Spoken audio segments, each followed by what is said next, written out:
राज्यात महानगरपालिका निवडणुकीत मतदानाआधीच अनेक उमेदवारांनी विजयाचा गुलाल उडवलाय।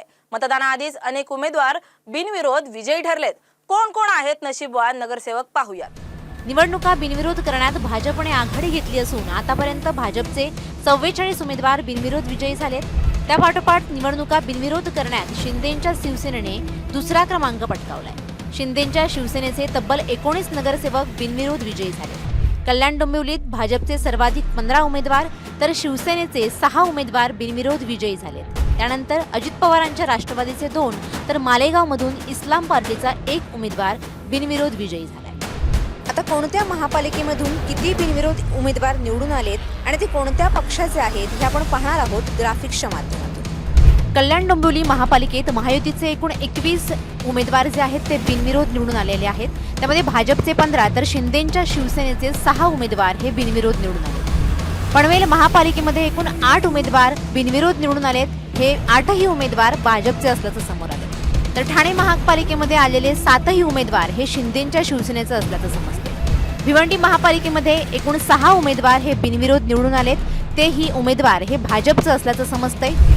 तर धुळे महापालिकेमध्ये सुद्धा 3 उमेदवार हे बिनविरोध निवडून आले असून तिन्ही उमेदवार हे भाजपचे आहेत। अहिल्यानगर महापालिकेमधून एकूण 5 उमेदवार बिनविरोध निवडून आलेत। त्यामध्ये भाजपचे 3 उमेदवार आहेत तर राष्ट्रवादी अजित पवार गटाचे 2 उमेदवार हे बिनविरोध निवडून आलेले आहेत। जळगाव महापालिकेमध्ये एकूण 12 उमेदवार हे बिनविरोध निवडून आलेले आहेत। त्यामध्ये भाजपचे 6 उमेदवार, शिंदेंच्या शिवसेनेचे 6 उमेदवार, त्यानंतर पुणे महापालिकेमध्ये 2 उमेदवार बिनविरोध निवडून आलेले आहेत आणि हे भाजपचं असल्याचं समजतंय।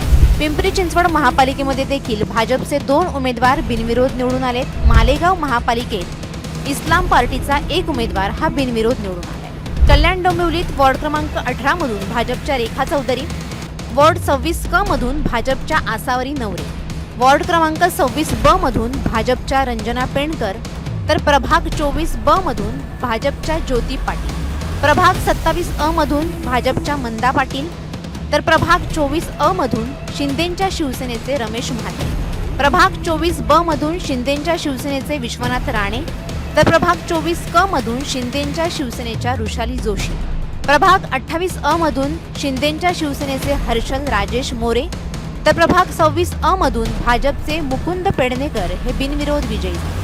प्रभाग 27 ड मधून भाजपचे महेश पाटील, तर प्रभाग 19 क मधून भाजपचे साई शेलार, प्रभाग 11 अ मधून शिंदेंच्या शिवसेनेच्या रेश्मा निचळ, प्रभाग 28 ब मधून शिंदेंच्या शिवसेनेच्या ज्योती मराठे, प्रभाग 23 क मधून भाजपच्या हर्षदा भोईर, प्रभाग 23 अ मधून भाजपचे दीपेश म्हात्रे, प्रभाग 23 ड मधून भाजपचे जयेश म्हात्रे, प्रभाग 30 अ मधून भाजपच्या रवीना माळी, प्रभाग 25 ड मधून भाजपचे मंदार हळबे, तर प्रभाग 10 ब मधून भाजपच्या डॉक्टर सुनीता पाटील या बिनविरोध निवडून आलेल्या आहेत। प्रभाग 19 अ मधून भाजपच्या पूजा म्हात्रे ह्या बिनविरोध निवडून आलेल्या आहेत। आता पाहूयात पनवेल मधून आलेले बिनविरोध उमेदवार। वॉर्ड क्रमांक 18 ब मधून भाजपचे नितीन पाटील, तर प्रभाग 19 ब मधून भाजपच्या रुचिरा लोंढे, प्रभाग 20 अ मधून भाजपचे अजय बहिरा, तर प्रभाग 19 अ मधून भाजपच्या दर्शना भोई, प्रभाग 20 ब मधून भाजपच्या प्रियंका कांडपिळे, प्रभाग 18 मधून भाजपच्या ममता म्हात्रे, प्रभाग 18 क मधून भाजपच्या स्नेहल ढमाळे। आता आपण पाहूयात ठाण्यामधून कोण कोण उमेदवार बिनविरोध निवडून आले। प्रभाग 18 ब मधून शिंदेंच्या शिवसेनेच्या जयश्री फाटक, तर प्रभाग 18 क मधून शिंदेंच्या शिवसेनेच्या सुखदा मोरे, प्रभाग 17 अ मधून शिंदेंच्या शिवसेनेच्या एकता भोईर, तर प्रभाग 18 ड मधून शिंदेंच्या शिवसेनेचे राम रेपाळे। ठाणे प्रभाग 14 अ मधून शिंदेंच्या शिवसेनेच्या शीतल ढमाळे, तर शिंदेंच्या शिवसेनेचे जयश्री डेव्हिड या देखील ठाण्यामधूनच बिनविरोध निवडून आलेल्या आहेत। ठाण्यातील प्रभाग क्रमांक 5 अ मधून शिंदेंच्या शिवसेनेच्या सुलेखा चव्हाण या बिनविरोध निवडून आलेल्या आहेत। यानंतर भिवंडीमधून उमेदवार जे बिनविरोध निवडून आलेले आहेत त्यांची यादी समोर आलेली आहे, ती देखील आपण पाहणार आहोत।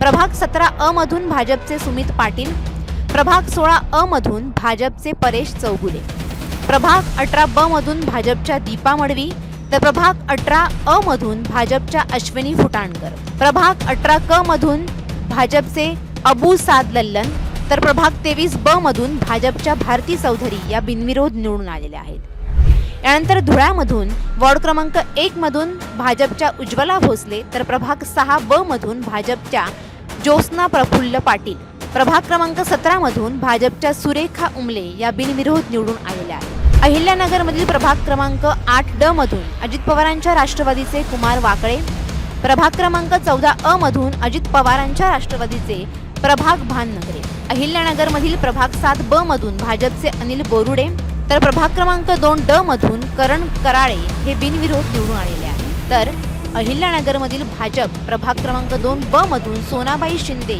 या बिनविरोध निवडून आलेल्या आहेत. यानंतर जळगावमधून कोणकोणते उमेदवार बिनविरोध निवडून आलेले आहेत ते आपण पाहणार आहोत.